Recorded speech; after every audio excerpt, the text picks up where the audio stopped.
Most people are so influenced by the external world, they allow it to influence their own internal state. It's one thing I talk about a lot. It's like your state, it's like your mood.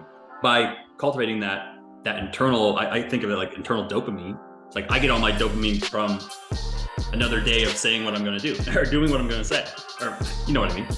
It's like, yes, my Bedrock habit, I got up at 5 a.m. It's another win for the day. Boom.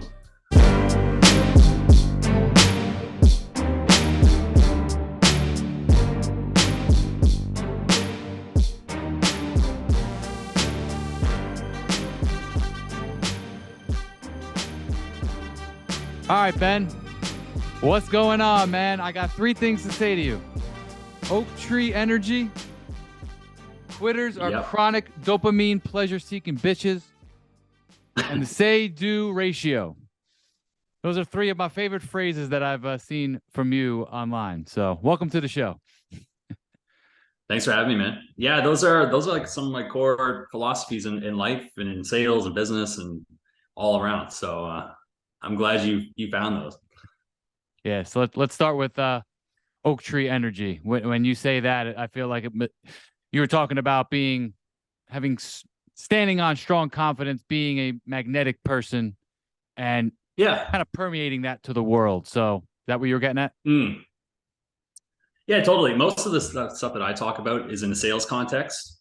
And Oak Tree Energy is not something that I came up with. It's like I was on this guy named Cole Gordon's sales team. He grew his business super fast, kind of trains a lot of the are you familiar with like the high ticket sales industry, like coaching, mostly coaching companies, stuff like that? I have a like Grant vague Cardone. Familiarity, but not really. You can enlighten me. Okay. Yeah, it's just a space of the internet where people sell like coaching packages and stuff like that. And he trains all their sales teams. So Oak Tree Energy, what it comes down to is it's kind of like a philosophy now, more than just sales, but it's like being unwavering. So it's like when you get resistance in life on a sales call, you get all kinds of resistance. People give you, every objection you can think of, for example. And it's kind of how you show up. So my big thing is, before I used to be very kind of like wavering, and people are kind of like this, or just go with the flow. They don't really have a solid identity, I guess, and Oak Tree Energy, it's like the way that I cultivate that, it's just having really strong personal beliefs and values and like strong habits that I created. Like, it's like, okay, I always get up at 5 a.m. Why? Because it used to be super hard for me. I was always the guy that would just sleep in for most of my life, and it's kind of lazy. I was like, okay, I'm going to wake up at 5 a.m. because it's hard. It's a win. And it ties into the third thing, which is say-do ratio. Like, I create personal integrity with myself by just saying, I'm going to do this. Say-do ratio of 1 to 1, right? For everything I say, I have to do it, right? If I say I'm going to go to the gym every day at 5 p.m., I have to do it. Something I learned on that sales team, which it just has such like a broad implication in the rest of my life. But yeah, does that kind of answer your question? That's perfect. Yeah, I just wanted to start off with something random, but yeah, it's pretty random. Yeah, I love the say-do ratio.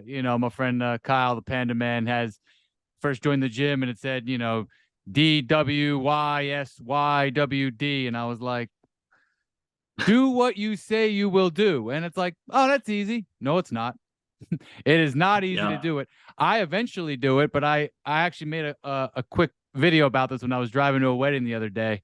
I'll release it. I meant to release it, but time escaped me. But to the point that I'm making, I say I'm going to show up. I show up. I might be 5, 10, 20 minutes late, but I always show up. And when I say I'm going to do something, I do it. I just might be delayed. And that's something I'm trying to fix personally. That, hey, I said I'm going to wake up, as simple as that. Wake up at 5 o'clock, get up and do it. And otherwise, you're basically setting the whole day off, not doing what you said you're going to do internally. Dude, right? It's a recipe for like failure. Yeah. Versus on the flip side, I call this my bedrock habit. It's getting up at 5 a.m. and I don't negotiate on that. There's this one little thing, and I judge my entire day as a win or a loss. So I'm in business, right? We have up and downs like everybody else. And I used to be like, oh, if I don't hit this certain amount of revenue or a certain amount of sales, like, I would be panicked, right?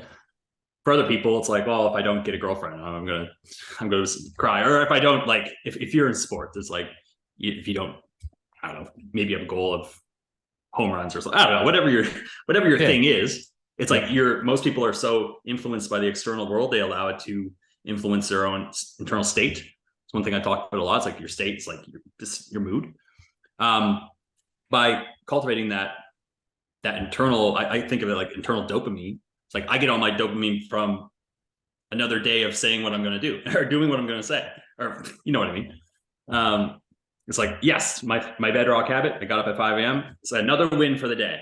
Boom. You know. Yeah. You start off on Most the people, right foot, right? They start off on the right foot, and if most people, they wake up, and I know because I used to be like this. They're like, oh no, another day. Like, got to go to work or got to go to school or whatever. Like, for most people, winning is not like waking up. And it just starts my day off in a positive momentum. I think, and this is something that I'm still working through, but I've gotten better over the last few years as I've kind of defined my mission and my purpose and what I want to accomplish. And I think when you wake up and and it happens to me all the time, I feel like, oh, something I forgot to do, some guy I forgot to hit up for the podcast, some random thought that I can speak on that I think can help the world. I wake up with it on my mind and it drives me. Do I still hit the snooze button? Unfortunately, yes, sometimes. But right. I think if you wake up and you kind of know where you're going, who am I, where am I going? I think even those bad days where you just feel down a little bit, you have that motor. You know what I mean? Yeah. How did you come up with your mission and purpose? Because most people never really get there. It's a winding tale. Let's think. So I have a daughter who's 12. She's about to be 13. So I am a very active parent. I'm a single dad, and I have her half the time. So I'm a very versatile person. When I have her, I'm fully committed to being present and being the best parent I can be. And when I'm not, I'm like, okay, I eventually do want to settle down, but I want to take my time. I want to focus on, spending time with all my friends and family and building my community. And I've been fortunate to have a lot of great people in my life that I've spent time with. Now, in 2020, during the lockdown, I just started experimenting with fasting, starting to like, okay, how do I figure out my body? How do I figure out my mind? How do I, we had so much extra time. We weren't seeing people. And I kind of got to a point where I said the world as I knew it changed, and I kind of started seeing things differently. And I realized, okay, there's a lot of things that happen in our country and the world that I cannot control. But one thing I can control is my mindset every day. And there were times where I had to speak both at work. I gave a best man speech for my brother's wedding, and I nailed it without notes for 5 minutes. I gave Board of Ed speeches to talk about some things I disagreed with my daughter's school. And then I realized, like, oh, I thought I was just supposed to talk about sports for a living because I have a ridiculous memory of memorizing sports facts and all these things and having fun conversations. And I'm like, well, I could provide entertainment like that, but I can really inspire people and speak about and help our youth, help people my daughter's age, help people that are younger than me, help people older than me, help everybody just kind of figure out what they can control and not control and have a more positive outlook. And I know that's very vague, but I want to do it in a way of entertainment, information, philosophy, having cool people on that have value to give to the world. Yeah, I love it, man. No, it's not vague. It's like the most important thing. I made a video about this morning. Most people, it's like most people like kind of, they think their workday starts at their 9 to 5. Like 9 to 5 is when I work. But for me, I think, okay, I get up early and I specifically do things to get me in the best state of mind for the rest of the day. Get up, maybe do some meditation or whatever for like a couple minutes, have a little journal, basic stuff, and then go to the gym immediately. And I know if I do this every single day, I'm in like a really high state of mind, really positive. It takes a lot to be like, to piss me off, right? And just that's actually like a way higher ROI activity. Just putting myself in that high state because I do sales calls, I do coaching, I'm creating content, I'm pretty busy throughout the day. But the effectiveness of me doing all those things is determined by my state of mind. So I'm like, I can impact people way better if I'm not super negative, if I'm not super like, I don't know, in my own head, stuff like that. Show up to podcasts like these and just be more present because of the work I do ahead of time. But so I think helping people with their positivity, especially with everything that's going on now, it's so huge. Yeah. And I want to use myself as a guinea pig, so guinea pig, so to speak, as the caffeine kicks in and my body doesn't know what to do. So here's the thing, like I have a lot of strengths, but I have a ton of weaknesses. And that's something that I starting to talk about a lot. It's like, it's so easy to just keep focusing on your strengths. So it's like, okay, I go to the gym and I do this exercise really well. I'm going to keep doing that. But that one you kept putting off for 5, 10 years, like some cleans, like taking the thing and throwing it up and putting it over your head, like that exposes everything wrong with me. I can't do it. My back will break or my hammy will blow out or something. And it's like, why? Because I put it off for so long. Now that's the gym, but that applies to your life. And it's like it's running. Things can look good on the outside, but on the inside, if you're not right, if you're not handling the little things, like if you're just focusing on the muscles and not the tendons, you're going to snap at some point. You're not going to address those weaknesses. Yeah. And at a certain point, every strength has a weakness. Yeah. Every strength has a weakness attached to it, and every weakness has a strength attached to it. That's one thing. I was randomly thinking about that the other day.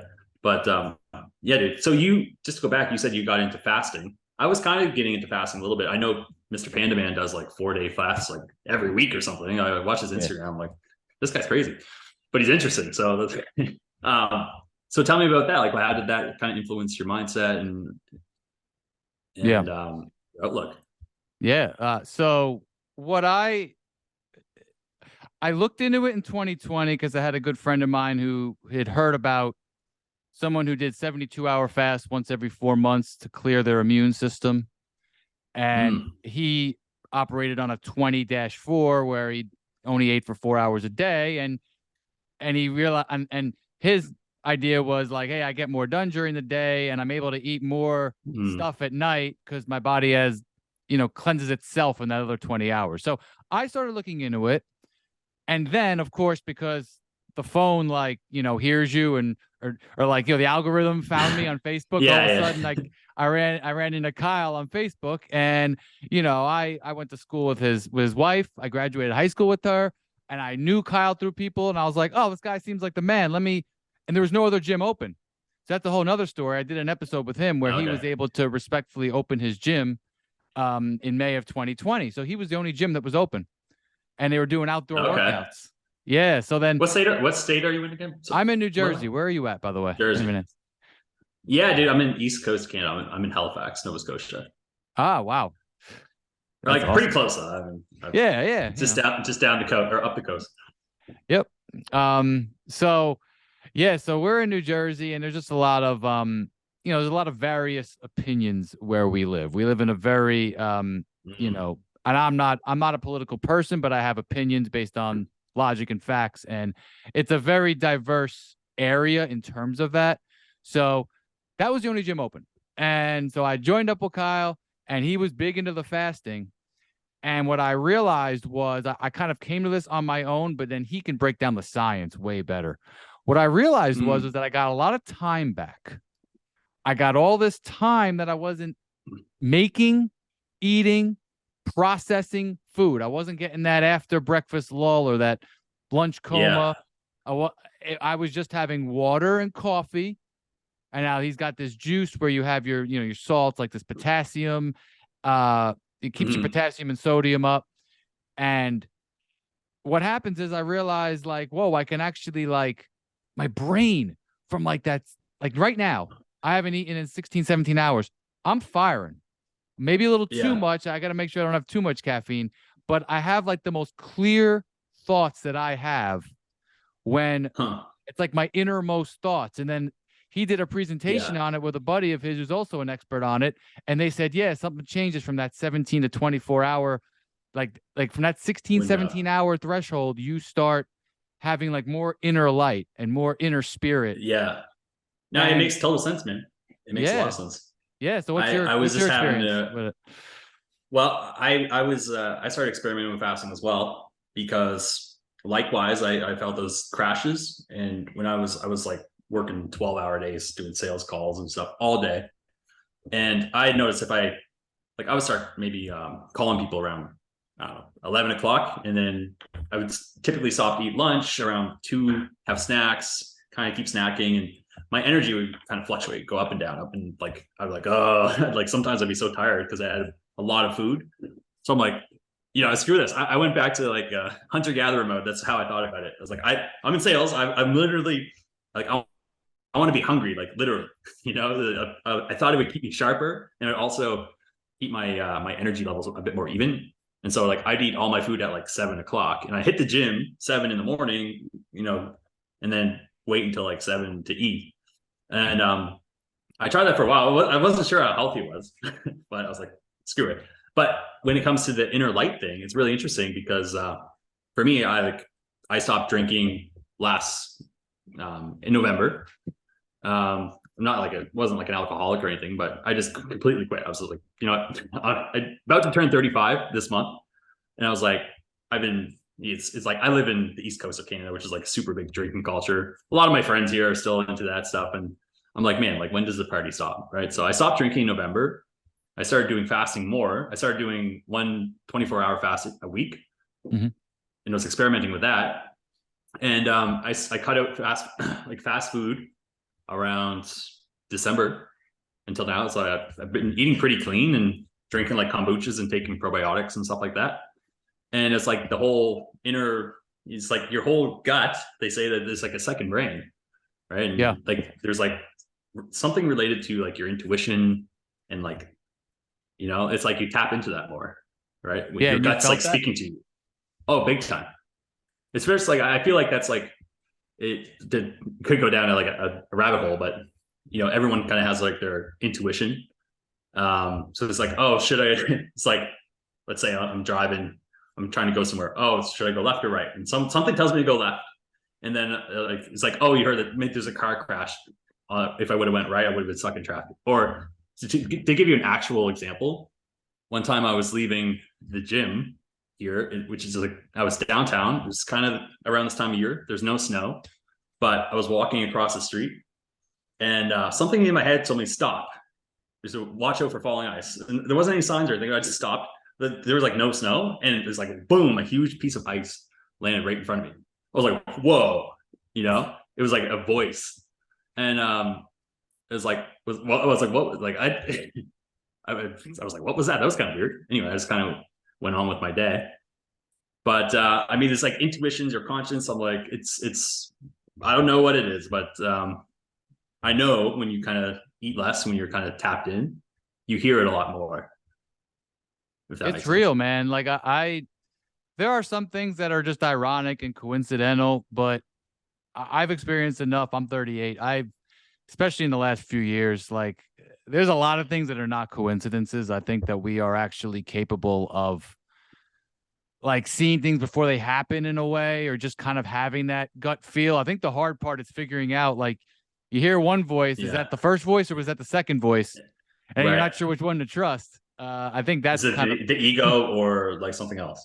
yeah, exactly. Like, it's, or your memory or your ego. Yeah. But, I Yeah. think that, in terms of to close out the fasting part, is that I've met with people who are on strict diets and they're eating 5, 6 times a day, and their secret is to just cut out all bad food.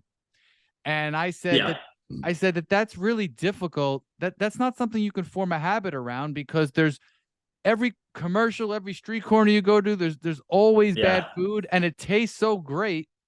I'm like, why don't you just make that your reward at the end of eating all this good food? So like I'll have, eggs and bacon almost every day. I'll have bacon. I'll have, a brownie or some ice cream almost every couple of days, because that's my reward for giving Yeah. my You gotta body like, this 20 yeah, minute, 20 hours off. throw the dog a bone. Yeah. Yeah, or like we can't like be like perfect machines.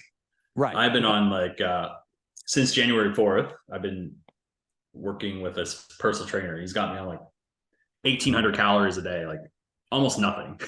Yeah. Like I didn't really track before. Like I've been working out since I was like 20 or 50. No, since I was a teenager. Doesn't look like it, but I have. But I never really tracked my macros or anything like that until just this January. And I'm like, God damn! Like I was, it's one of those things where it's like if you never actually track it, it's like, oh yeah, I'm probably, you know, it's like, oh, I'm probably around 1,800 calories, and you actually track it, you're like, God damn, I just ate like 4,000 from like Yeah. one meal. I think that's worth doing. That's probably a good idea for you because I never really did it either. And I did it a little bit in 2020, 2021 when I was kind of a little bored. and Yeah, and that was a good time to do it. But you know, Kyle was a guy who did that all the time growing up. So he doesn't want anything to do with that now because he was a bodybuilder. So he's like, I don't want anything to do with that. right. And now I want nothing to do with it either. I'm just like, all right, I kind of ballpark it. I used like this MyFitnessPal app for like a week, and I was like, no, this is taking way too long. I could use this Yeah, I 20 use my minutes and fitness file. just ballpark it, you know? So, Yeah, I but think it's the better thing is just making sure you're eating like good food and drinking good water, you know, for the most part, like, you know, 90% good food, 10% trash, right. whatever. It's probably the best. It's a good Um, ratio. So let's get on to your mission. So what is you know, how long have you been in this business? What do you do and what inspired you to start doing it?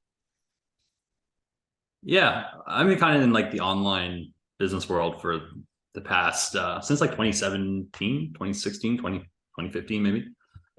So a little while now. So right now I do two things. So I work for a company called Tweets and Clients. So helping people grow their business on Twitter, anyone who's like an agency or a coach or something like that, help them get clients. So that's fun. I do sales for that company. I coach their clients, like grow their sales team. So I'm kind of pretty busy on that. Coach people on the side on mindset sales. I kind of do that on the side as well. And yeah, dude, my mission, like,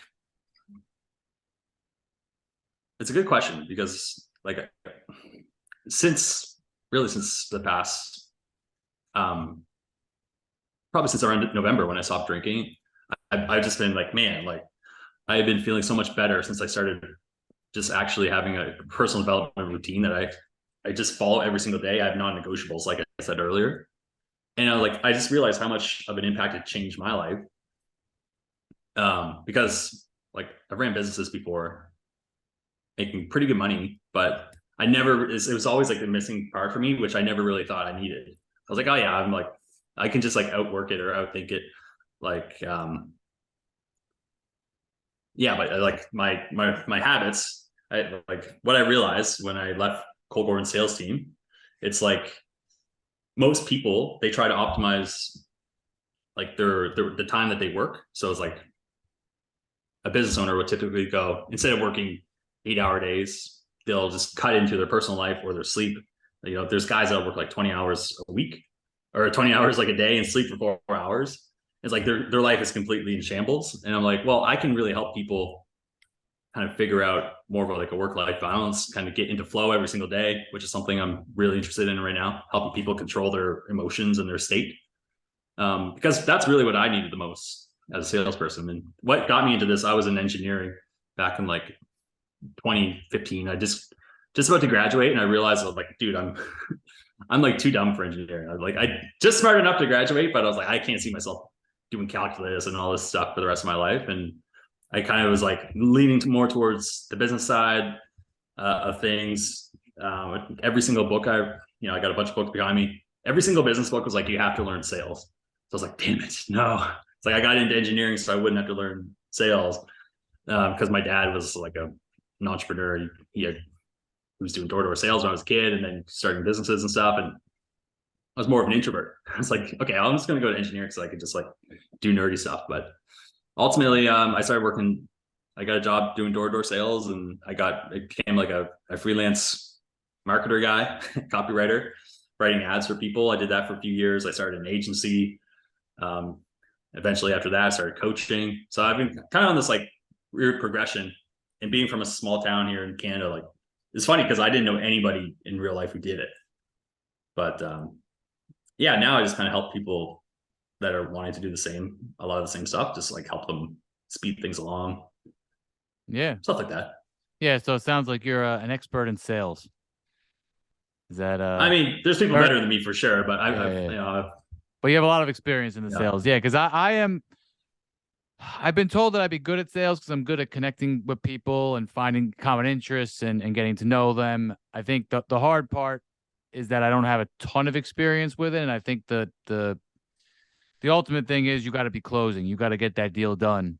Whether that's and you got to be able to take one on the yeah. chin, like you said earlier. It's like, hey, sometimes you're gonna get rejected, sometimes you're gonna get a lot of resistance. Mm, That goes for, it's kind of like yeah. dating It's too. Like you gotta, so, you go out and you yeah, want a girl and she doesn't want you or she's not interested. She got a boyfriend. It happens.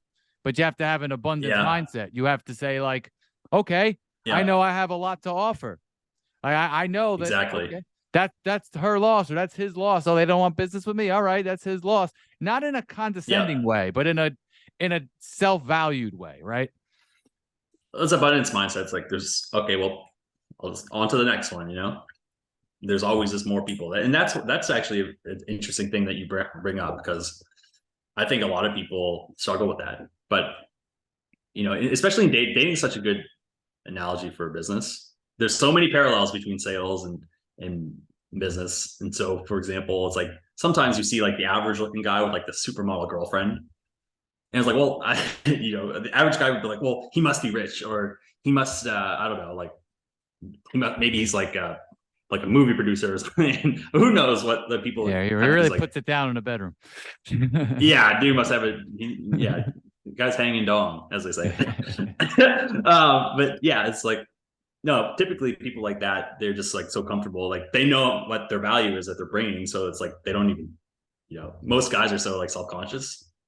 And in sales, it's not about you. That's the biggest thing. And the other thing, it's like most people will go, well, I'm not really like a salesperson, right? Because there's kind of this myth that it's like people are just born knowing how to sell. Like you have to be super extroverted and you have to have like the gift of gab. And it's just a skill like anything else. Like you can just, if you can learn how to, play a sport, or if you can learn how to play guitar or something, you can learn how to talk to people, right?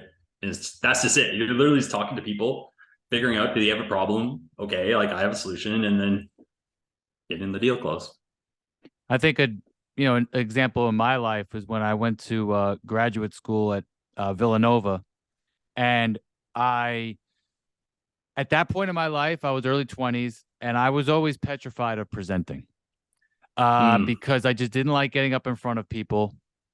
And what happened was I was commuting from my job over to that school. It was about an hour, hour and a half. So what I would do on the way is just rehearse the presentation. Right. So like once every month or so, I had to give a presentation, whether it was with a group or solo, I had to give a presentation. And what I realized was like, wow, all I have to do is rehearse and know what I'm talking about. And then, mm, and then when something goes wrong, like someone puts up the wrong slide or something like that, you already know what you're going to say. You already know what you're gonna like, the topic, it yeah. inside and out. Then I realized the Mm, second piece was just being confident in yourself as a man. yep. And once those two things clicked, I didn't get nervous anymore. I mean, you still get a little nerves if you go up in front of, I went to my brother's wedding in front of 200-300 people, a little bit of nerves, but I knew what I was going to say. I had it like numerically in my mind, like this is the Mm, structure, this is the cadence. I'm going to go slow so that if I forget something, like the powerful pause, so to speak. So it's like, yeah, yeah. it gets It's them like, like comedians do it. They're like, it also allows them to like remember what they're going to say. And then and you're not yeah, like rushed like this. And so you bring the energy, you talk fast sometimes, but then other times you're nice and chill. And I realized, wow, I just needed the self-confidence and know what I'm going to say. And that kind of, that's like a microcosm for what I think you're saying, is that you just exactly. Yeah. have that inner belief. Yeah, the inner belief is huge. And then the other part is preparation. Yeah. If I ask people, it's like, hey, do you know if I woke you up at 2 a.m. in the morning and I came to your house and says, hey, wake up, like, do you know what your script is? Right. And like, if you have to think about it, it's like, it's too late. If you have to think about what the next question you're going to ask is and you're on a sales call, it's like, well, it's already too late. It's funny you mentioned the presentations.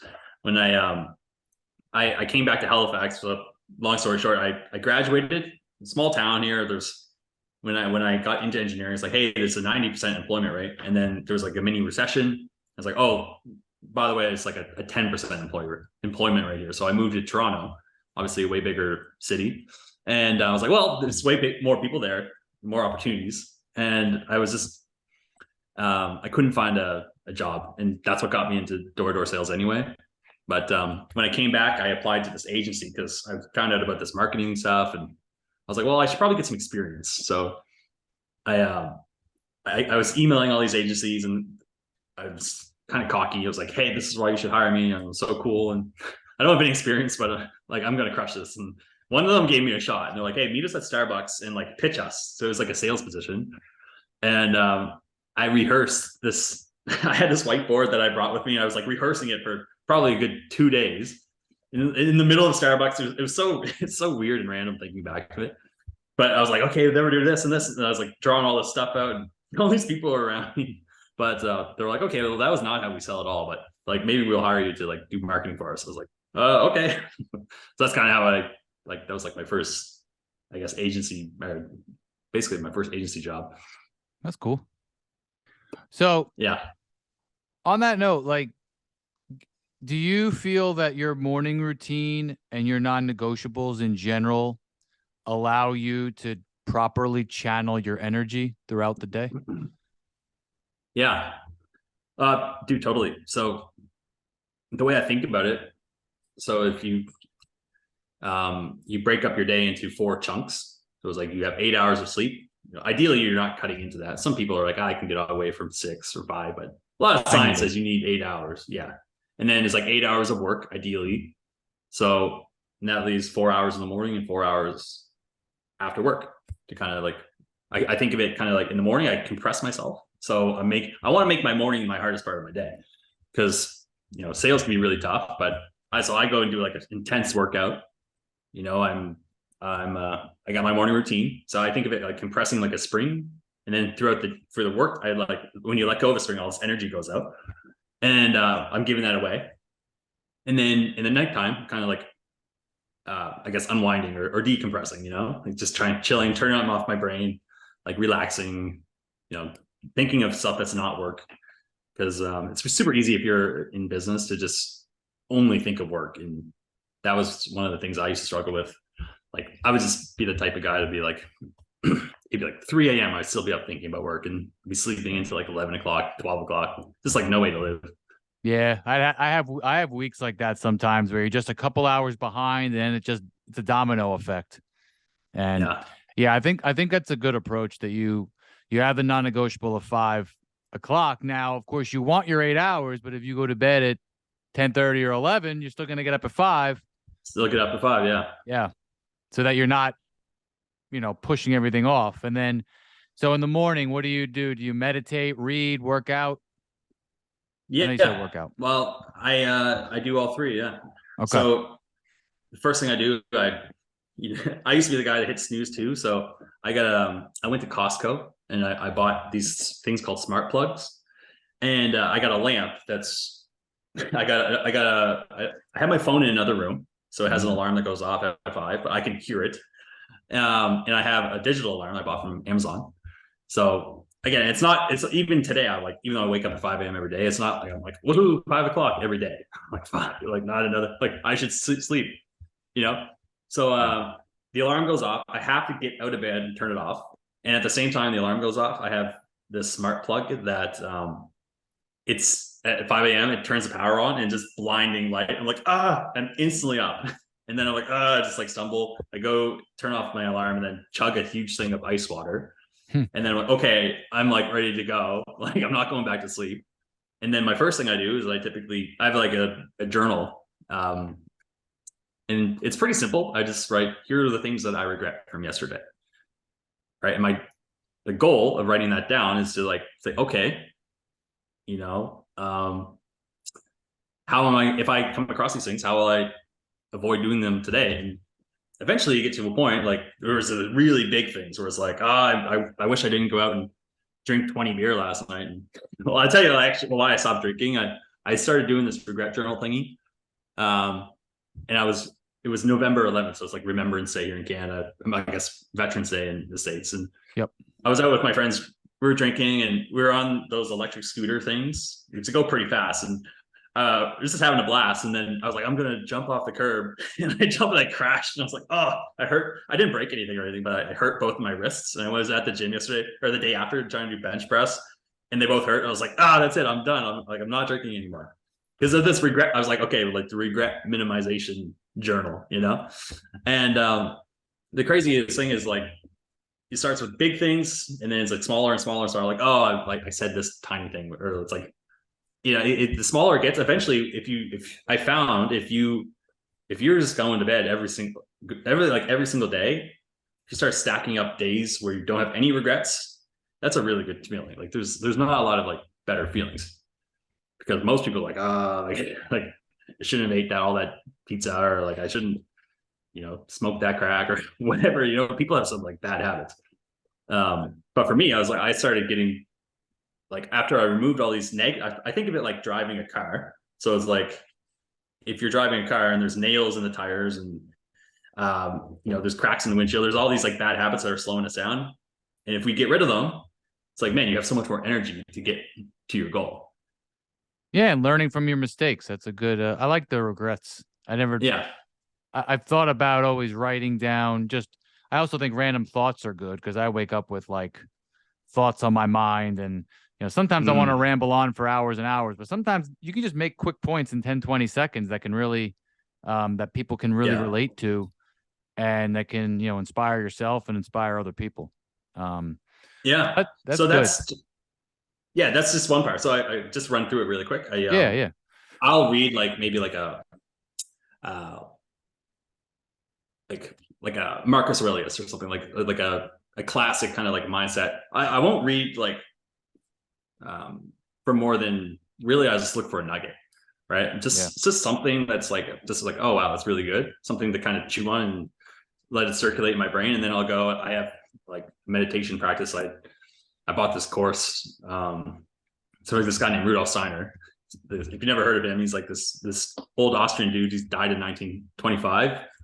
But he's really like, this guy's crazy. He had like clairvoyant power. So he basically could see like the rings of Saturn were made out of ice in the 20s, like, which is before they had the satellites to confirm this. And he developed all these crazy things like biodynamic farming, and things that are like still like the best form of farming today. And he developed the school for education. He's like a genius, but he had this whole like esoteric school where he taught people how to like, you know, open up their organs of spiritual perception. That's what he called it. So anyway, I've been going through this course in the morning, which is really interesting. And then, as soon as that's done, I'm off to the gym for like an hour, maybe an hour or two. And by the time I'm home, I'm just like ready to go. Yeah. And now you're and now you're ready to go for today. That's great. Yeah. Yeah. And then if my energy dips, I'm like, either maybe I get like hungry or distracted or just start feeling negative. I'm like, okay, I'm just going to go for a walk or maybe do some push-ups or something like that. Usually just doing some physical activity just kind of puts me back into that kind of like high state of mind. Yeah. Walking is good. You know, I think that's what I'm very appreciative of where I live. I have Kyle around to kind of, when you associate with people like that, whether they're, you know, even on the internet, people like you, like, it's like, hey, I talk with people like this. I want to get in that mindset. You want to be around people that inspire you to be your best. I think it's difficult to do it on your own, but more power to you. If you're doing it on your own with no one else around you, that's even better, I guess. But I think just having these people around me to inspire me, like right now we're on Instagram doing, 3,000 to 4,000 push-ups in the month of March. Right. Like, dude, I saw that. Yeah. And it's just like, you know what? I realized through 14 days, I got like, they were getting easier. I was like, wow. Yeah. Like I had totally. Yeah. And it's like, wow, I'm able to just bang out push-ups better than I have before. And it's like, but some days you don't feel like doing them, but just snack on fitness, so to speak, like he says, like just bang out Snack 100. confidence. Yeah, you could bang out 20 Yeah. 5 times a day and just get it, just grind through it, get it done. And you know what? You do feel better. And you know, some days Yeah. it's like a, again, it's like a metaphor for life though. It's like, you know, sometimes you're not going to feel like doing things. And that's when it's always easy to do things when the stars are aligned. It's much harder Yeah. to do Yeah. it when you have obstacles. And I know that's one of the things that you had mentioned in one of your videos that I liked about consistency, about, you know, people just doing the work every day, showing up every day, every year is what can do it. So, you know, do you have anything you want to Yeah, share man. about that? Just start with one thing, right? Like for me, it's like, okay, I'm going to start with, the wake up thing, right? One non-negotiable, it will like change someone's life. Most people have no non-negotiables. And I think it's so important because we constantly negotiate with ourselves, hence the term non-negotiable. So, okay, like I said, I'm going to wake up at 5. Oh, I'm going to hit snooze. 5:10. 6 o'clock. Next thing you know, it's 7:45. Okay, I'm up. You negotiate with yourself, right? So it's like you're already breaking your word to yourself. You're already losing confidence within yourself, and no wonder you're trying to wonder why you don't have self-confidence. It's like we establish consistency first of all by just doing one small thing, right? So for me, it was wake up time. Other people, maybe they wake up and make their bed. Other people, it's like I go to the gym or like 3 times a week, or it's like it goes back to that say-do ratio. Just pick one thing. I'm just not going to miss on this, and then it's like it's just building on that. Like a lot of things I do now, I just do it for the sake of being consistent at stuff. Right. For example, I'm on Duolingo, like learning Italian. I do a bit of Italian every day, partly because my girlfriend's Italian. But on the other hand, it's like an internal dopamine thing. So it's like, aha, another thing I'm consistent at. Aha, another thing I'm consistent at. You know, for me, like waking up, and then I started adding, the regret thing, and then the going to the gym early in the morning versus like later in the day, and then counting my macros, and then the next thing is like making videos on social media, and the next thing is like business stuff, right? So the way I think about it is just like you're just stacking. It's like, but don't try to add too much stuff at once, right? And then the non-negotiables is so powerful because especially if you think of around like New Year's, like there's so many resolution people. They're like, hooray, it's time. I'm finally going to lose the weight, get back to the gym, right? And it's it's funny, like the non-negotiable thing. So like for the first week, they're like going there, they're feeling good, and then they start negotiating with themselves. So like, it's snowing today, it's cold, I won't go today, or it just like starts their habit, right? They go kind of like right back to where they were. Yeah, it's short-lived. Yeah, because you didn't nail down that exact pattern, right? Yep. Yeah, just little things like it just like creating rhythm was like, well, I always wake up at this time. I always eat. If you work out, if you just work out at the same time every day, and you eat at the same times every day, and go to sleep at the same time. Yep. For one, your brain just works so much better. Your body is so much healthier. I've heard from that meditation course. It's like one of the things that they used to do if someone was sick. It's like the very first thing they do is like establish rhythms in their body, like when you wake up, when you sleep, when you do this, when you eat. And that would just heal people back then. They're like, but mine's huge. really powerful. I'll tell you what, I have, like, if I'm either coming off a sickness or something's bothering me or whatever, like sometimes I have my best workouts or I play basketball, like just competitive pickup basketball. Sometimes I have my best days when I'm not feeling 100% because it's like my brain is like, hey, you should be happy to get to do this. And it's like appreciative and it focuses more. And I think there's something about and I try to teach my daughter that just, you don't feel good, just move, just walk, let's like do something, just get moving or read something, just do something that'll like stimulate your mind. And it's funny how your mind and your body are so intertwined. But Dude, totally. One thing I, you ever heard of the phrase paralysis by analysis? So it's like, because you told a story that I liked, and in relation to what you were just saying about the engineering school, where you were kind of looking at like this whole vision, but someone else was just like, no, let's just start with step one and go from there. And that's me. That's me. Right. That's what I did with the podcast last year, because I started about a year ago and had a couple different visions, and I was like building out this, building out that, building out this. And I'm happy that I did it, partially because I got to learn everything. But part of me was just go in. Just go in, start making short videos, start doing this, start doing that. And sometimes I get discouraged sometimes because I was getting a lot of views, and then the followers aren't coming how I wanted them to. The views are kind of died down. But then I go out around town, and like once every couple of days, someone will be like, hey, I saw that thing. Like, you're killing it. I love your consistency. And it's like, wow. Yeah. It's like, I was in a way. You're like, oh, fuck.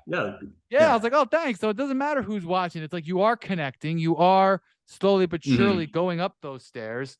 And in a way, I was being a dopamine chasing bitch a little bit over those. Well, dude, that's just it, man. Yeah. Like I caught myself like, okay, it doesn't really matter. What really matters is are you getting better internally day by day? And that getting that unshakable confidence. Like, I've talked to my daughter, I've talked to other kids, and we talk about playing sports and worrying about coaches and teammates and how to interact. And I was like, listen, you're going to have your good days, you're going to have your bad days. But if you keep building up your internal confidence and you hold yourself to the highest standard imaginable, then you will shake that off. You'll know, like, hey, I'm getting better. I'm just doing what I can. And it's that confidence, but it's so hard to build. You just have to do it one day at a time. And I feel like guys like us have the vision, but it's just the taking the steps. That's the biggest part. And dude, I used to be so guilty of that. I just wanted the quick results, like when I was in high school, I just started playing guitar, and I wanted to shred, like play super fast. That's what I love doing. Some of my friends started playing guitar when they were like 11, and they were really good by 17. And I was like, no, I started too late. And that actually made me quit. One day I was like, screw this. I'm never going to be as good as these guys. But I'm thinking back, I'm like, man, if I would have just been consistent, because I would play like 7 hours a day because I just wanted to catch up to these guys. So I was in a big rush to get really good. But I was like, if I was just consistent, I like just playing like an hour or two a day. But for the last 17 years, I'm like, man, I would be like really good right now. Yeah. And in business, like that same trend was kept up so many times. And so it always goes back to the dopamine thing, right? Like at some level, especially with content, trying to grow a business, like, man, you just have to detach yourself from the outcome of views of people following you, and just be like, okay, I'm committing myself to mastery, which means as long as I'm getting better, as long as, like, for me, it's like, as long as I'm consistent, it's like the big number one is, am I consistent? Am I doing this every single day? I set up a non-negotiable for like my content. I was like, I'm going to shoot 2 videos a day. Like for the rest, like, I don't know, until I decide not to. Right. And I've been pretty consistent at that. And I'm like, I don't care if I get 1 follower, I'm just going to do it. I'm going to get better at it, because for me, because I'm always talking to people, sales is about talking to people, coaching is getting better at talking to people, going on podcasts. Just the skill of talking to people is very valuable, right? Just getting better at that, just getting more confident on camera. You're just honing your craft. Eventually, honing your craft. And that's just it. I'm just like, every day, like, how could I improve what I was saying here? How can I improve like the angle, the lighting, the editing? There's so much stuff that it keeps me interested. And like, I don't need to like have a certain amount of followers. I don't need to have a certain amount of revenue coming in from that, because like, that's all like stuff I'll just come later. I make money from other stuff. So I look at it like my videos are timepieces. It's like whatever I said, it might have been relevant to that moment or that sport, but it's really about more than just that. And it still stands true to this day. So like the videos I saw of you were, from months ago, but it resonated now. So I think that's one way to look at it as well. And that's just it. It's like the stuff I'm like, okay, well, I'm going to make a video that's something specific to my zone of genius.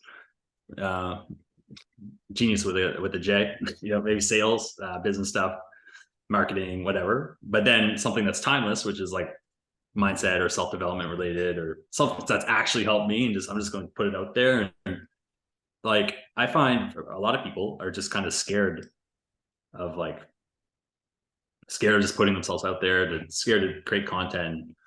What I would tell them is that you're just focusing on yourself too much. Like if you have something good to give within you, if you can draw on your experiences and all the stuff you've done, and you can genuinely help someone, man, like why not put it out there? Right. Like before, my Instagram was just like me, like chugging beer and shit. Like I wasn't scared to put that out there, but people are like, oh, well, I don't want to put out a good message out there. It's so stupid. Yeah. Yeah. I started, I'm going to start writing once a week, or I've written 2 straight weeks. I'm going to actually put one out today or tomorrow, but just because I always had a talent of writing, but if you don't use it, you do lose it. That is true. If you don't keep doing your craft, you will lose it. Yeah. And so I'm just going to write some kind of mindset or story about me, and just try to connect with people that way, because I think that's important. I think there's so much to be learned from different things that happen to all of us in life. And, so I'm going to vary it up. Some could be like, I wrote one about fasting. I wrote one about like a gym competition, but I'm just going to write about different things, parenting stuff. Yeah. I think that's what we need. I think if we all did that, if we all kind of just became the best versions of ourselves, the world would be a much better place. That's totally. And to be honest, like that is really when I think of like my purpose and mission. Like, hey, I'm just trying to become the best version of myself and elevate myself in all levels and show, hey, like this is actually way funner than just being like a degenerate or just being like a, whatever. It's like you have a lot more potential, and like helping other people do that as well. I drink now and then, a few times a year. I'll still end up having a lot, just because I'm out with some of the guys, and you want to see if you can still do it out of some weird machismo ego. I'm drinking with these younger college kids a couple years ago, and all I did was I had a water in between each drink, and I was able to stay pretty with it and not hungover the next day. But then I'm like, mentally, I don't feel the same a couple days later. And it's not the hangover. It's like, again, like that mind, body, soul connection. Do you feel more alive now that you stopped? It's like night and day, bro. Like more alive is a great way to put it.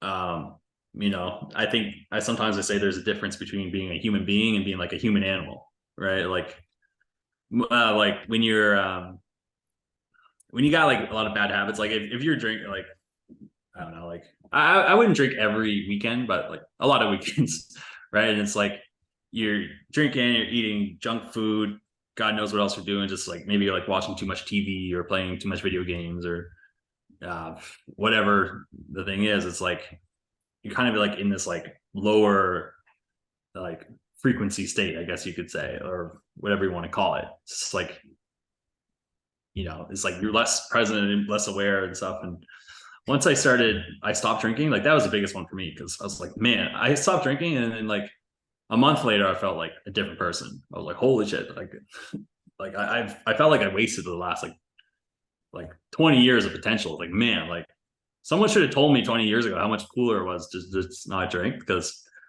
I think I have so much more energy and so much more, I don't know, like creativity and focus. And this is crazy. This is like, I can't even imagine really drinking again, because it kind of like, it almost like detaches you from that inner light, like you mentioned, like that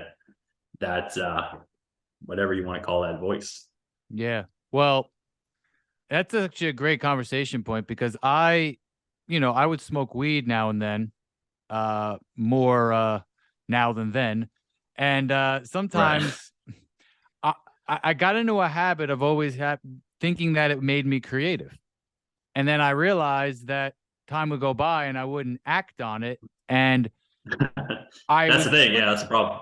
Yeah. And I was giving credit, looking back, falsely to a drug, rather than realizing, hey, I had that creativity the whole time. Maybe if I just got some sleep and had a good workout, because when I'm done with my workout, I have my best thoughts.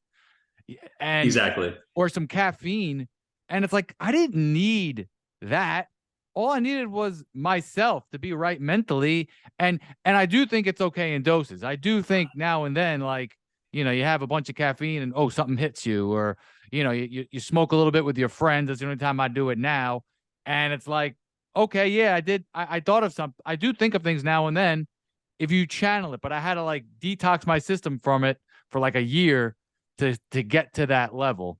And so I think that goes for all drugs, honestly. I think that's connected to the fasting. So fasting, drinking, smoking, LSD, mushrooms, you name it, you might have a good experience, but now and then, but in general, you have to detach from being addicted to it whatsoever. Yeah. It's just like a lot of people just go chasing the internal, like the states. I think that's what it comes back to. And all the states are already inside you. I read this, I heard about this interesting study where they took all these descriptions from people that had like psychedelic trips, and then they compared them to people that had religious experiences. Mm-hmm. And then they put them in a folder, and the guy made a code so only he knew which ones are which, and he mixed them all up. And he was like, he got the top experts to come and just try to decipher, hey, which one's which, and none of them could do it. Huh. So it's like, well, this kind of proves like, there's a lot of people that say if you do like psychedelics and stuff that it's just like it's not the same, but yeah, the point was, it's like there's these states that are inside of you, and I don't do drugs anymore, but certainly done enough of them to say like, yeah, I'm better off without them. And weed especially, it's funny, like I think weed, like the worst part of it is that it kills your motivation. You just become complacent with like, oh, I'm just gonna chill and like eat like Cheetos and stuff, and life's good, whatever. Life's not so bad, and like really like objectively is just like people just do it as an escape. I have a pattern. It's like I have 30 minutes of creativity, then I'll go into the paranoid stage where, oh my god, what am I doing? Someone's gonna like something that I said, and then I'll go into like that Cinnamon Toast Crunch looks so good. Or, let me go get a McFlurry. Like all of a sudden it's like, whatever, I worked out hard. All of a sudden I'm back to like the laissez-faire. And I'm like, and it's like, I can't avoid it every time. Every time I know I'm going to eat bad food. So it's like, even when I say I'm not, like, so, hey, you got to learn from it and say, okay, I'm not going to do that unless I'm in the right environment. But yeah, it's crazy. But here in America, like it was demonized. Like weed was demonized 15, 20 years ago. Like they would talk about athletes doing it just because it couldn't be monotonized, I think. And they couldn't tax it. No, they could have taxed it's great now. Yeah. And ever since it became legal, I was like, I don't need this anymore. It's not cool. that same thing happened in Canada. It was like, oh, it's legal. Fuck it, I don't want that now. But I tell the younger generation, I said, listen, I went to college and there were people going to the hospital because they didn't know what they were doing with alcohol, and they were overdoing it, trying to keep up with people who had experience already. And then the school just stopped caring about weed because they were like, you're not going to get, you might eat too much, but as long as you're not driving, you're fine. You're just going to pass out, eat some more, pass out. Nobody gets in fights when they smoke weed. Nobody's like, exactly. Yeah, they did a study about that out in Denver. They the Denver Broncos, they were all smoking outside the stadium, and they said, oh, there's no fights inside the stadium anymore. They're all like kumbaya and everything. Oh yeah, exactly. Yeah. And our food sales went way up. Oh, that's true as well, though alcohol does low key make you hungry. But that's true. But no, in general, it's like we have to get away from that, and I think that it's a coping mechanism, it's a vice, and I think everything in moderation is good. And man, I think it's just like it's like we're chasing like a false high. Like it's like, oh, I need this to feel good, right? At some point, it's like, to go back to dating, a lot of guys need like liquid courage to talk to girls. Mm-hmm. And then like that starts when you're like 21, 18, 19 if you're in Canada or younger. And then this is like, well, you just over time you just drink for the sake of drinking. But it's a false high. So it's like if people just understood that there's, you feel way better if you had a solid system. Like, I feel way better now than I did when I was drinking, when I was doing God knows what drugs, and I wouldn't go back for like all the money in the world. Well, now, maybe that's great that you kicked it now, because sometimes I'm like, hey, I wish I would have done this earlier, but hey, you didn't. You live and you learn, but we did it now, and we have our whole lives ahead of us. So, yeah. On that note, what about state management? Because I know you're big into that. I'd love to hear what you have to say about how to control your mood and how to, handle situations mentally like that. Yeah. So a lot of when I talk about it, it's in the context of sales, but in general, like there's like a Tony Robbins, if you know him. Yep. He teaches this thing called the triad. So in the state, it's made up of what you're focusing on, what your language and meaning, and then your physiology. And so, for example, if I'm on a sales call and someone gives me, I get right to the end of the call, I'm like, okay, it's this much. Do you want to do it? And they're like, no. They give me an objection. I immediately focus on the no. And then that means like I'm a bad sales rep. Like, whatever that means to you, it's like, oh, I suck at sales. This guy's a jerk, wasting my time. Negative. It's like a negative focus. And then that causes your body to like tighten up, for example.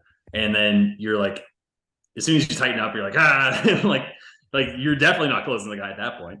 Right. And then for the rest of the day, like you might have a bunch of other sales calls. Like for me, I might have 5 calls a day. And it's just like, well, that's the first one. It's like, if I don't have a way to manage that state, my emotions, I'll take that energy with me to the next call. And then that call won't close. And then the next call won't close. And then that goes on. I might get into a rut where I don't make any sales for the next like week or two, because I've just let my emotions run away. Like they're not under control. So a lot of it is just like learning how to like reframe things in your mind. Maybe ask yourself, like, if you're like, well, how do I focus on something else? Maybe ask yourself a better question, for example. That's one way to do it. There's a meditation practice I actually kind of like shared today, where it's like, if you focus on like a really painful, like something that's really emotional for you, like some memory, it's like in the spiritual thing, I learned this in this course from Rudolf Steiner. It's like they call it armoring, or like it's like when parts of your body get really tense. It's like you just got to like think of that emotion and like feel that tension and continue to like breathe deep and try to relax. It's like you start with your face, and then your neck, and then your chest, and then your stomach area, and like try to relax your whole body, and just to get rid of this armoring thing. And so that's just like a practice you can do to stop being as reactive throughout the day. Like if you get road rage or something like that, or if your kid pisses you off, or before you go and yell at them, it just helps you create a bit more of a gap between the stimulus and response. Yeah, I brought this up on that point. I brought this up a few times lately. The road rage. I go every time I'm gonna drive. My state has a reputation of people being a little crazy on the road. And I said, I'm gonna go out for a half hour. There's gonna be 2 cars that piss me off. So I just expect it. So when it happens and they, put my car or my life in danger, I go, oh, that's number 1. Wise men have said, well, what happens with number 3? Well, I'm still working on number 3. But the point is you expect it because you can't control it. So you got to just look at it that way. And that, again, that's for everything in life. Yeah, that's so good. That is for everything in life. Just to go back to, like the January 1st people, a lot of the times what stops people from being consistent just in working out, in that one example, is their self-talk. So if they go into the gym thinking, like, as soon as they go into the gym, or even before they go in, they're like, oh, this is going to suck. It's going to be painful. I'm going to have to run. I hate running. People are going to make fun of me. I'm going to look stupid. Whatever it is, they have negative self-talk. Like if you were to take their thoughts and transcribe them and read them off, it'd be all negative, right? But if they tell themselves ahead of time, like, oh, this is going to be tough, but I'm doing it because I want to be there for my kids in 20 years, or I'm going to be stronger. I know it's going to hurt, but I'm just going to make it stronger. I'm going to look better. Or like, I know it sucks running, but this is something I have to tell myself is like, yeah, it sucks, but hey, at least it's I don't know, whatever. It's good for your heart or something like that. Or, yeah, it's good for you. Yeah. It's like, oh, I don't want to like dieting's so tough. Like, no, it's not that it's tough. It's just like I'm getting my food under control and like I won't be fat again. So it's like there's this way that if you just say that stuff ahead of time, it kind of helps you deal with it when it comes up.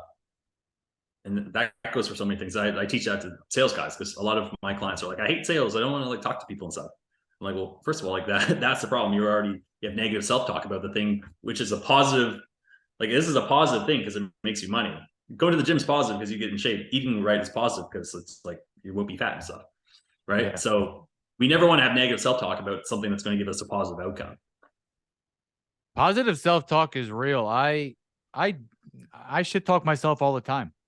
Like, I'll just be from somewhere like, damn, I suck today. Like, and it's like, but why am I doing that for? But it's just because I think it's just human nature. I think our brains are just, we're hardwired for the negative as like a survival mechanism. It's like, oh, what's the worst case scenario? Got to watch out for that. And you just get, hey, I'm not where I want to be. I should have done this. I should have done that. And listen, you can't change the past. Yeah, exactly. Can't change the past. What you can do is look at the past in a different light, which is interesting because it's like, oh, well, this negative thing happened to me, which is a lot of people have a victim story. Right. It's like, well, because of this thing, I can't be successful today. Right. Like I have trauma, so I can't be like, I have anxiety now, so I can't do anything. Or it's like, I have bad genetics, so I'll always be fat. Or it's like, I don't know anyone who is an entrepreneur, so I can never go and start my own business.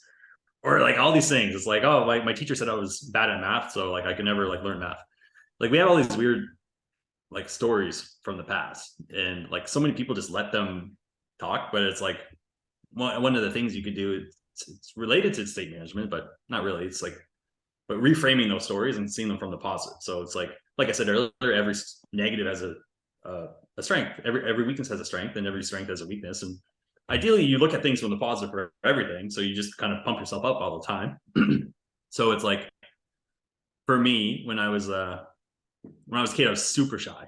Like I remember I had just moved to a new city in grade 2, and it was in the hood. I was living like not as ghetto as New Jersey in parts of it or whatever, but it was like for Halifax here, it was like pretty ghetto. Yeah. And the first day, this girl came to my door and she knocked on the door, and she's like, "Hey, you want to walk to school together?" And I was like, "Ah!" And I was like, slammed the door. Like I was super shy and just like a awkward, nerdy kid. And I could have like let that be something where I just, I can't do sales. I can't do this because I'm shy. Can't like talk to girls. I'm just bad with girls. Or like all these things I could have made, but made into like a victim story. But by looking at it positive, it's like, oh, well, that's what like, that's, because I was so shy as a kid, that's what made me so good at this, because I had to learn this better or something like that. Like there's just ways that you can reframe stuff like that in your own mind. But I still do shit talk myself, especially when I'm at the gym. I'm like, okay, I want to do like 10 sets or like 10 reps of this bench press, but I get to 8. I'm like, what are you, a bitch? Like just start like, like. That's a good way to do it. Yeah. It's like, if you don't do this, you're like, you're basically a bitch. That always helps for me.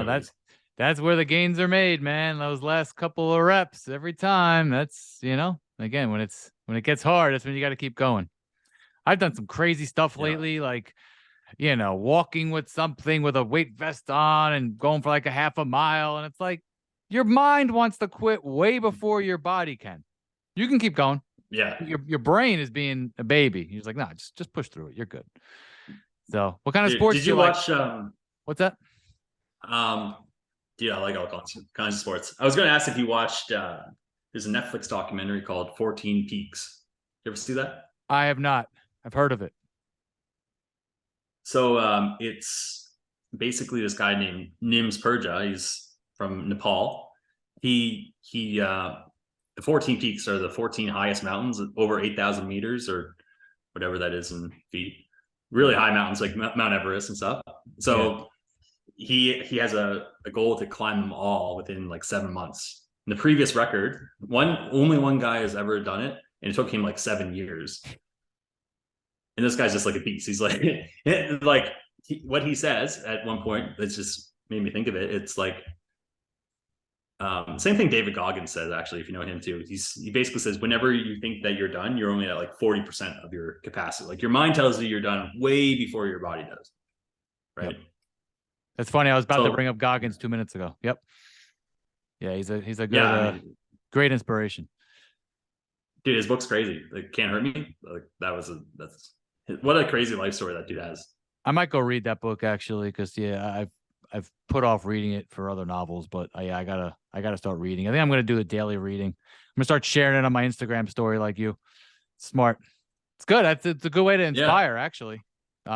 Just to kind of, do it daily, and a few other people do that too. I think it's a good touch, I think. So I know I know Kyle, Mr. Pandaman, does it. I see him. He does. Yeah. He's doing all kinds of stuff, man. He's on point, man. Like, see, I used to see him talking on Facebook just in this car. He still does it, but he was just talking like 2019, 2020, and now he's stepped it up a level. It's like, okay, he's gonna kind of came into 2023 and has like, all the videos and the graphics and the better lighting. But I think he was always doing it. So that kind of inspires me that, hey, I've just been having these crazy conversations with my friends on the side. Let's do it publicly, because I'll tell you what, like I'm not sure how it is by you, but for me, I've always loved sports. And people, when you want to go after a dream, and there's so many people that you hear the old tale, it's like, oh, people are always trying to tell you, oh, you can't do it, and oh, that's not for you. The opposite with me. People say, oh, you should have a sports podcast. You should be a sports announcer. You have all this knowledge. I used to call it, useless knowledge. Who cares what the stats were in the 1988 Super Bowl? But I remember it. It's 20, 30, 40 years ago. I see things. I remember. You're like the Rain Man of sports. I mean, not quite, but yeah, hopefully one day.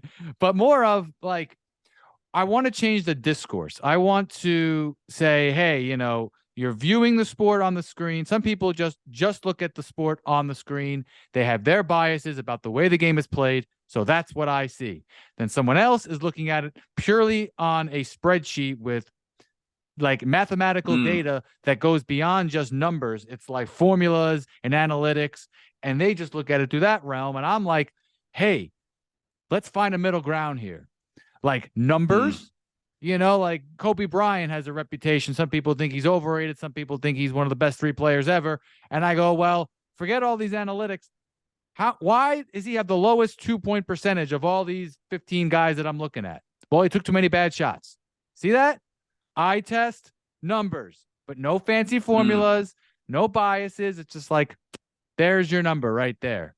So that's kind of the way I want to start. Like, I see people on TV yelling at each other, taking personal attacks, and I'm like, that's not masculine. It's not. You're trying to be entertaining, but you're overdoing it, and you're not just like listening to the other side and learning. You're just arguing with each other. It's like, no, I want to change the way we like talk about sports, and then through that, the way we talk about really important matters. Yeah, I love it. Yeah, it's funny. Like, people have kind of lost the ability to have debates without attacking the other person. Like, especially now, you can't have your own original opinions or ideas about anything, or you'll just get canceled. Or it's a weird time we live in, man. Yeah. What about you? What sports do you like? Basketball. Like, I like weird ones, man. Like, I was never like, I guess I was always kind of athletic, but I was not on any teams growing up. I kind of grew up poor, so I just was never into it. It's more of like a nerd. Yeah. Basketball though, like, I mean, tennis of all things.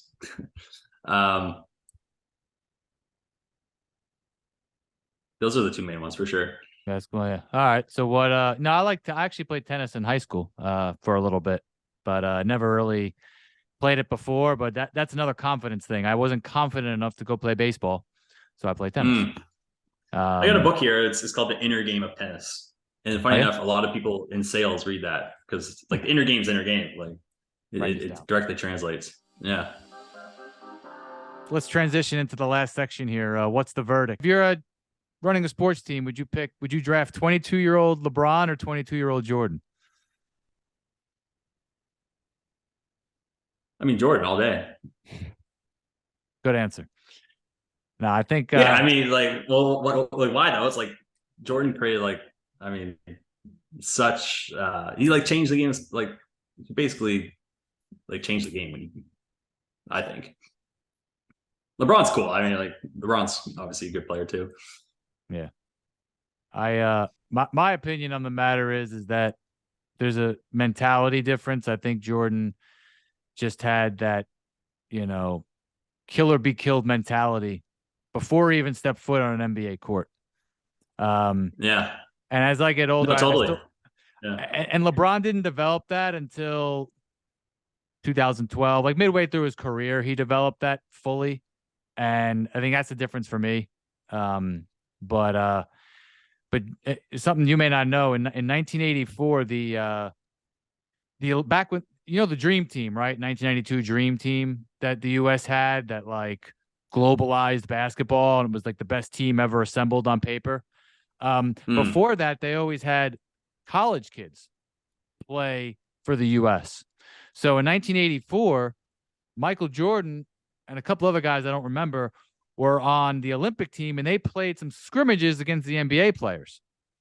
And they kept winning. And they kept winning.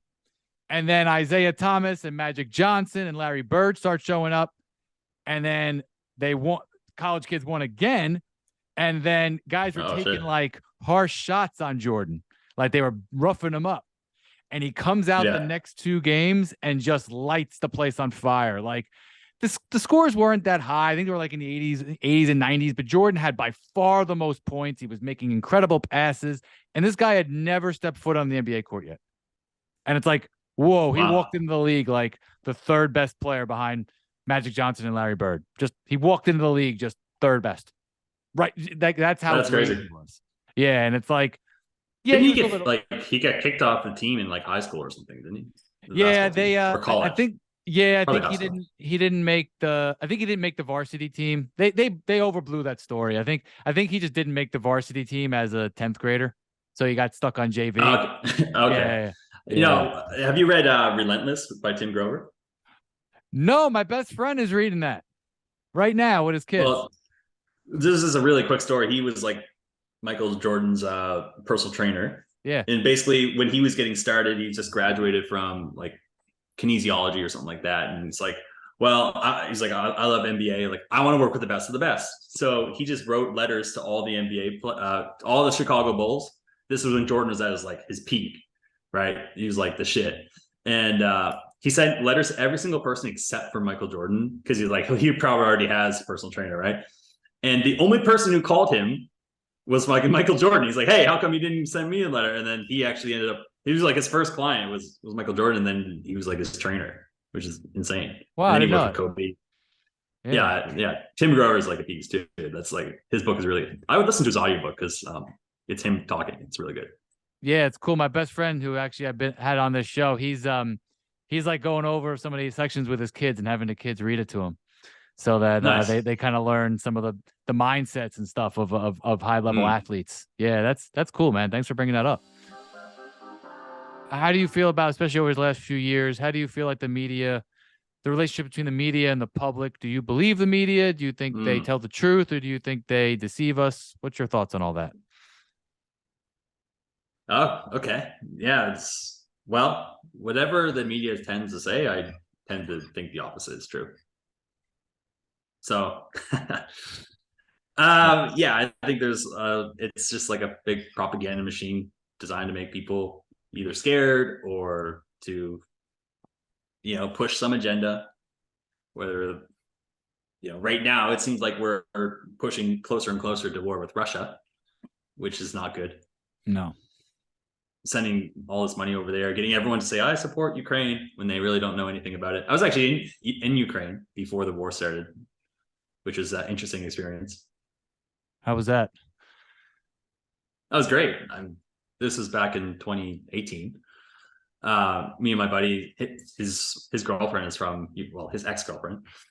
She was from Ukraine, so we just went there for a trip. It's spent like a month in Kiev and spent a month in Croatia, and we're just kind of doing the Europe thing, which is cool. But the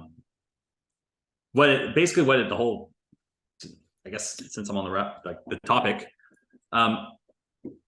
like the whole reason why the US is sending like $100 billion to Ukraine, which is like way more than like they spend on Afghanistan or Iraq or Vietnam. Like I think put together, it's like an astronomical amount compared to it's basically comes back to in 2014 or something like that, or whenever Russia invaded they took over part of Kiev called Crimea. It's like the reason why they did that was because the US wanted to build a base there, or NATO, which is basically the US. You guys wanted to build a base there.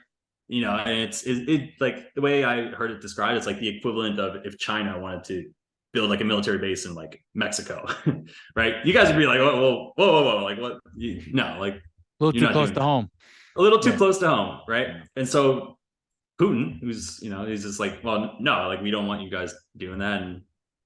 And basically right now it's like people think it's Russia versus Ukraine, but really it's like NATO telling you it's really Russia versus NATO in the US. So like I think the whole like the media right now, it's like they're just doing anything they can to get people to forget what happened from 2020 to 2022. It's like, hey, just forget that we made you guys all like super scared of COVID, which is basically the flu.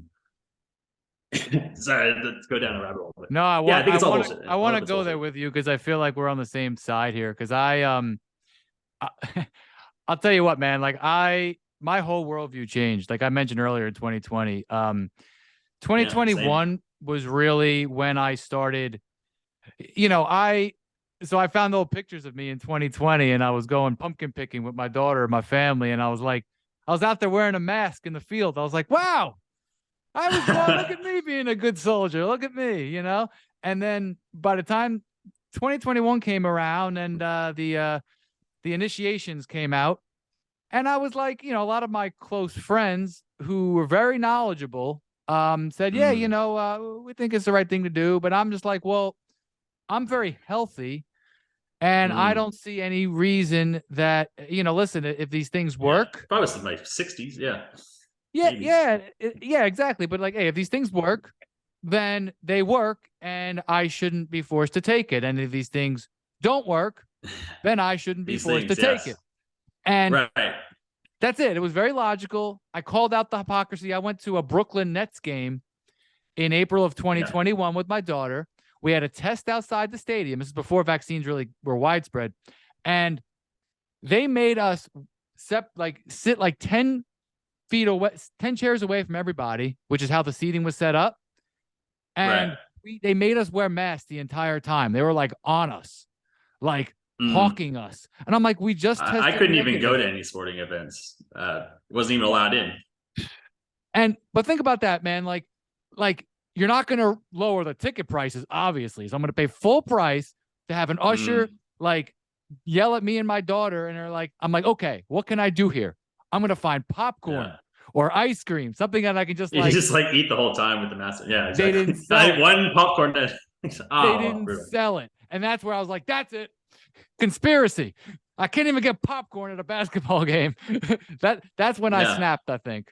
Well, you know what? Funny, just on that topic, dude. Yeah. My ex-girlfriend, she got it, the juice, let's just call it. And I'm like, I'm not getting it. She's like, but you won't be able to travel. Like it's so much people were like, you have to get it. In Canada, it's like you literally can't get on a plane, you can't get on anything, you couldn't go in any places. I read about that. Yeah. Don't you care? I'm like, I don't give a shit. Like I couldn't even go into bars. I couldn't go to like restaurants, a lot of places. And I'm just like, I don't care. I'm not getting it. And like it got so bad. My ex, so funny enough, we broke up. It was last Thanksgiving. She was like, no, her parents were like, yeah, we don't want we got disinvited from Thanksgiving because of her like stepdad. It's like, oh well, his health is bad, and Ben's not like, he didn't get the juice. Yeah, you're an AV. And, Yeah.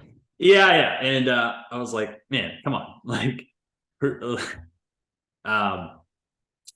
anyway. Yeah. Ultimately, I think that was like the beginning of the end to that relationship, because we got together before 2020 and we kind of had similar views, and then as that stuff started, I kind of went, became a bit more political. Yeah. Let's just say. I'm sorry to hear that, man. That's tough, but hey, it happened for a reason, right? It is what it is. Yeah, my new girlfriend's pretty cool. Yeah, you stuck to your morals though, and that's where I started, being real. That's where I started getting my mission, because once they started pushing it to kids, they did a real attack on kids. Yeah, that's when I knew. I was like, okay, I'm still, even to this day, I have no ill will. I hope there's nothing wrong with the juice, because tons of loved ones got it. So I don't judge anybody. I would just ask that they don't judge me. And once they started propagating it to the kids and having these commercials where they were having kids not being able to play with their friends, I was like, this is evil, man. This is pure evil. Yeah. And that's where I was like, okay. But then when I realized in my first episode of, this show, I call it Unleashing Truth, because I want to like have conversations with awesome people like you who have to just spread their own knowledge about whatever topic to the world. I realized in the first episode, I called it boxes. And I'm like, the media, and therefore social media, and therefore people always want to like put each other into groups. That's what I noticed. And it's like, no. And especially about skin color. Divide. They just want to divide us. They want to divide any way us. They can. Distract like, I'm us. like, yeah. You guys are just Americans. At the end of the day, you're all Americans. But you're like, no, like I'm a Latinx transformer, like this, that, the other thing. It's like you're like Yeah, exactly. I'm a uninitiated, but uninitiated. But here's the thing, man. It's like I have a lot of close friends of mine that are not white, and I'm like, we always talk about the way that like, hey, there's racial division in sports debates and stuff like that, and I'll call some things out where I agree with it, some where I don't. Sometimes race is a factor, sometimes it's not. But this kind of showed me, it's like, yo, you might feel one way about this, but a different way about the war, and a different way about this, different way about that. And it's like, yo, we're all individuals. And ultimately, I'm about like, I respect you, you respect me. Let's discuss these. Let's not argue. Because I went from, again, I would say I have empathy in my heart. I think I'm a good person. I have a ton of flaws, but I have empathy. So I was thinking, oh yeah, I'm on this liberal side. And now I'm like, I guess I'm not on this side anymore. And I didn't really move. The world moved, and it's like, oh, I believe in free speech. Wait, I believe like the stuff that used to be, they moved the line. They moved, like, oh, like to be liberal now you have to be like crazy. Like 10 years ago, I was pretty liberal before 2020 for sure, and like a lot of my views and stuff. And I'm like, damn, like these guys are crazy. It's funny. My old business partner used to be super conservative. I mean, no, he still is, but he used to be super political. And when I I would see his Facebook posts and stuff. I'm like, why do you care about this stuff, bro? Right? Like, why do you even bother like watching this stuff? Like, who cares? Like, let's just talk. Let's just make money. And then as more of the stuff happened, and then we look at the state that we're in today, I'm like, God damn, like where did we go wrong as a society? And like what does all this crazy stuff that like even 10 years ago, if you were like, hey, like guess this is going to happen in 2023, you're like, no, it's not. Like there's no way. Like there's no way that's going to be a thing. Well, I have two key thoughts on that. Number one is that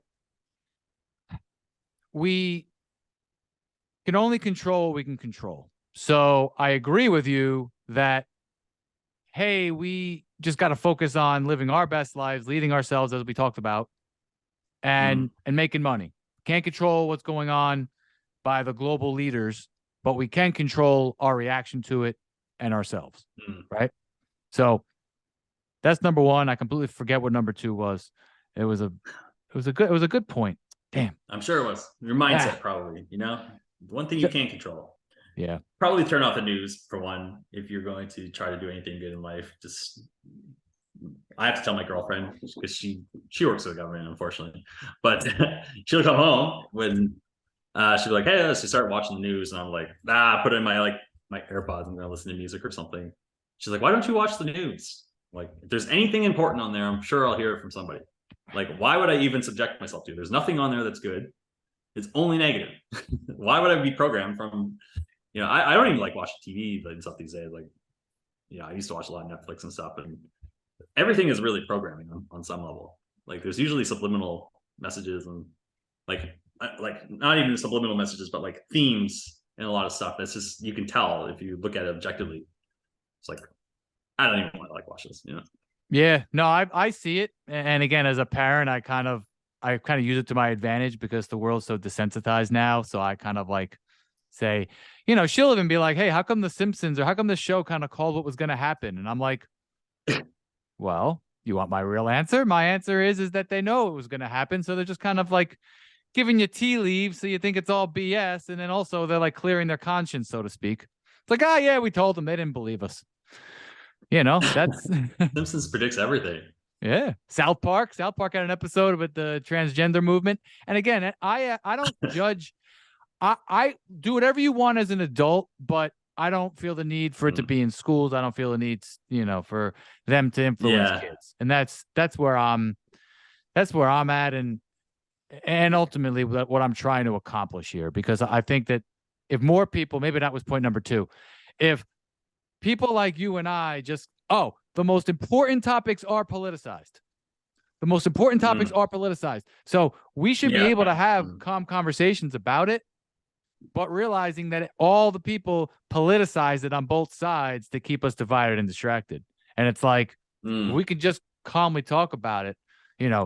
You where you live, me here. It's like, if we all did that, I think we'd all be smarter.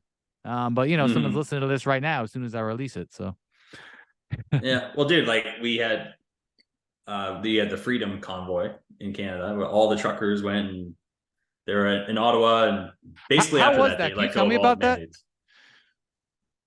mandates. Yeah, what do you want to know? Well, like, how was it successful? Well, it was successful in the sense like after that they lifted all the mandates. Like, I can go to normal places now. I don't have to use my fake card that I made on Canva. So yeah, it was. But people were like, the media was like, "Oh, all these guys are like alt-right, neo-Nazis and stuff like that." It was like, no, they're just normal truckers who are just sick of the bullshit. Like, come on, like that's just happens to everything though. It's like one side is just it's just if I really think about it, it's like, whether you're on one side or the other, like there's someone above them that's kind of like controlling them. It's like, like, just look at this. It's just like, I don't know if they're doing it for attention because they're the media stuff. It's just like, hey, we make money when they watch the news from ratings and stuff, or if there's like an agenda behind it. But I think you're it seems like you and I believe in the same things, and it's not far-fetched. It's pretty objective to me. It's like, because not everyone on the red side is right either. Because in America, I know what Trudeau said. He basically said, these people, they're misogynistic, they're racist. So basically, putting people who the guy did blackface. yeah, exactly. Internet doesn't forget, right? Right. But no, they painted people who didn't want a new medicine as that, and they evoked Trump's name, and Donald Trump, was very divisive here in America, and I never liked the guy, but I also said he's no more racist than your like 80-year-old sports owner. These guys are ingrained. In the 70s.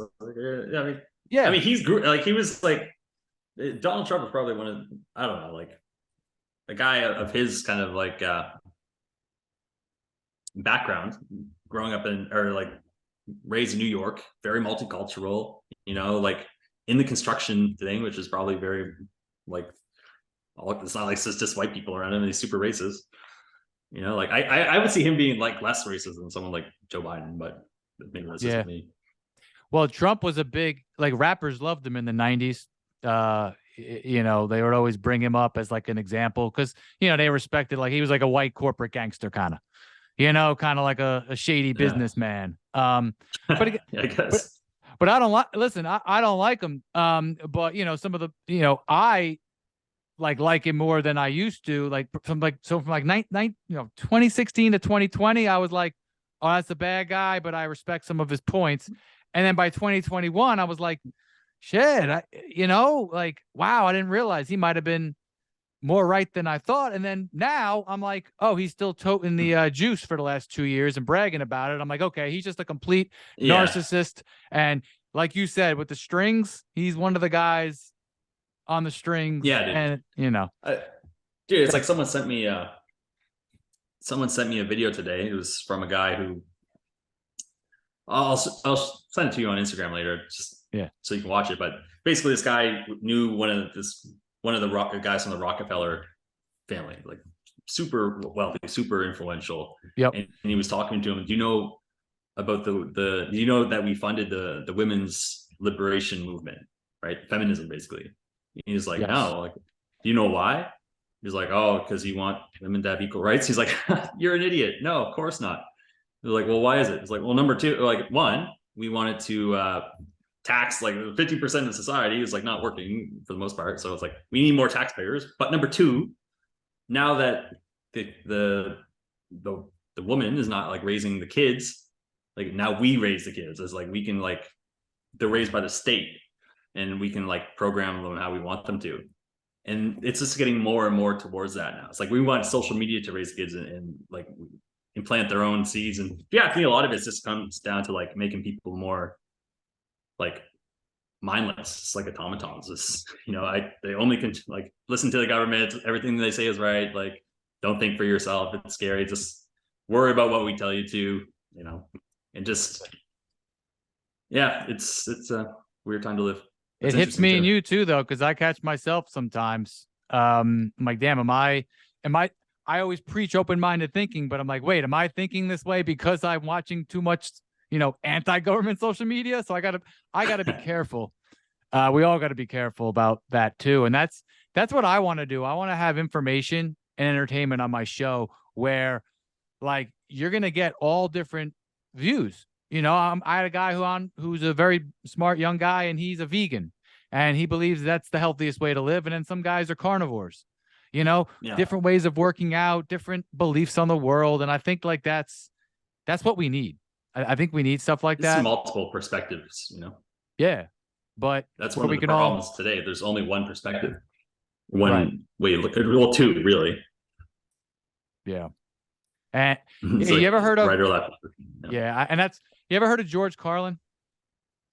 He's a famous, The comedian. yeah, Yeah.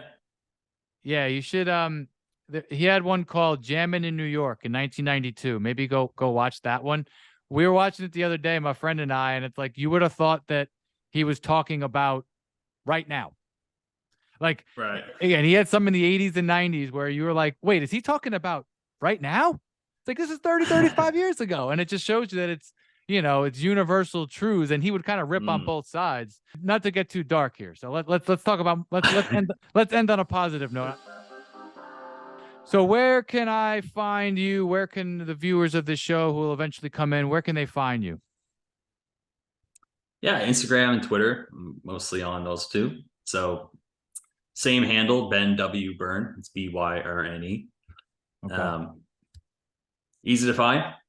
Mostly talk about sales stuff, but I'll talk about a lot of stuff. So yeah, you know, if you need anything, just reach out. Cool. I actually came across you on Twitter the other day, ironically. I don't know where I was, and I was like, hey, there's Awesome. Ben.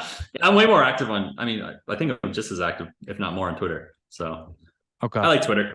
It's you know, we use it for business a lot, but I also just use it for shit posting people.